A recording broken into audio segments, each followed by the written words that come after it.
ಕಾಯಕವೇ ಕೈಲಾಸ ಅನ್ನೋ ಗಾದೆ ಮಾತಿಂದ ನಾವಿವತ್ತು ನಮ್ಮ ವಿಡಿಯೋನ ಸ್ಟಾರ್ಟ್ ಮಾಡೋಣ. ಕನ್ನಡದ ಮೂಲಕನೇ ಇಂಗ್ಲೀಷ್ನ ಸುಲಭವಾಗಿ ಮಾತಾಡ್ತಾ ಹೋಗೋಣ. ಮೊದಲನೇ ಸೆಂಟೆನ್ಸ್ ಹೀಗಿದೆ: ನಾನು ನಿಮಗೆ ಸಹಾಯ ಮಾಡಲೆ. ನಾನು ನಿಮಗೆ ಸಹಾಯ ಮಾಡಲೆ. ಅದನ್ನು ಇಂಗ್ಲೀಷ್ನಲ್ಲಿ I can help you. I can help you. ಹಾಗೆ ಎರಡನೇ ಸೆಂಟೆನ್ಸ್ ಹೀಗಿದೆ: ನೀವು ಎಲ್ಲಿ ವಾಸಿಸುತ್ತೀರಾ. ನೀವು ಎಲ್ಲಿ ವಾಸಿಸುತ್ತೀರಾ. ಇದನ್ನು ಇಂಗ್ಲೀಷ್ನಲ್ಲಿ where do you live. Where do you live. ಹಾಗೆ ಅಥವಾ ಲೀವ್ ಅಂತಲೂ ಕರೀತಾರೆ.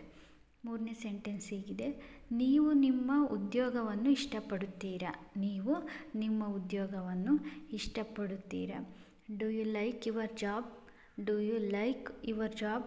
ಹಾಗೆ ನಾಲ್ಕನೇ ಸೆಂಟೆನ್ಸ್ ಹೀಗಿದೆ: ಇದು ಪಂಚತಾರ ಹೋಟೆಲ್. ಇದು ಪಂಚತಾರ hotel. It is a 5 star hotel. It is a 5 star hotel. ನಾವಿವತ್ತು 4 ಸೆಂಟೆನ್ಸ್ ನೋಡಿದ್ದೀವಿ. ಅದು ಯಾವುದ್ಯಾವುದಂದರೆ: ನಾನು ನಿಮಗೆ ಸಹಾಯ ಮಾಡಲೆ. ನಾನು ನಿಮಗೆ ಸಹಾಯ ಮಾಡಲೆ. Can I help you. Can I help you. ಹಾಗೆ ಮುಂದಿನ ಸೆಂಟೆನ್ಸ್: ನೀವು ಎಲ್ಲಿ ವಾಸಿಸುತ್ತೀರಾ. Where do you live. Where do you live. ಮೂರನೇದು: ನೀವು ನಿಮ್ಮ ಉದ್ಯೋಗವನ್ನು ಇಷ್ಟಪಡುತ್ತೀರಾ. Do you like your job.